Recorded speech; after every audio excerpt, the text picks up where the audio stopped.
Hello friends, welcome back to my channel. આજે આપણે બનાવીશું શિયાળા સ્પેશિયલ તુવેરના ઠોઠા। તો અહીંયા આપણે તેલ મૂકી દીધું છે, જીરું ઉમેરી દીધું છે, હિંગ, હળદર અને ડુંગળીથી વઘાર કર્યો છે, આદુ લસણ મરચાંની પેસ્ટ ઉમેરી છે, જેનાથી ખૂબ જ સરસ એવો ટેસ્ટ આવે છે।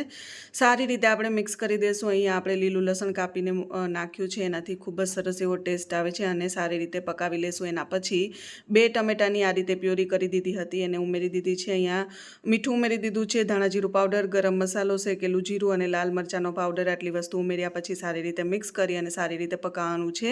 અહીંયા બાફેલી તુવેર આપણે ઉમેરી દીધી છે। તો તુવેરને આપણે તપેલાની અંદર મીઠું નાખીને જ બાફી લીધી હતી અને પાણી સહિત ઉમેરી દીધી। સારી રીતે મિક્સ કરી અને ઉકળી જાય પછી આપણે એમાં ધાણા ભાજી ને બધું વસ્તુ ઉમેરી દઈશું। એના પછી આપણે અહીંયા બ્રેડને સારી રીતે તેલથી શેકી લેશું। બ્રેડથી તુવેર ટોઠાનો જે ટેસ્ટ છે એ ખૂબ જ સરસ આવે છે। તો અહીંયા તમે જોઈ શકો છો ગરમા ગરમ તુવેર ટોઠા બનીને તૈયાર થઈ ગયા છે। ખૂબ જ ટેસ્ટી બને છે। ઉપર આપણે ડુંગળી અને સેવથી ગાર્નિશ કરીશું।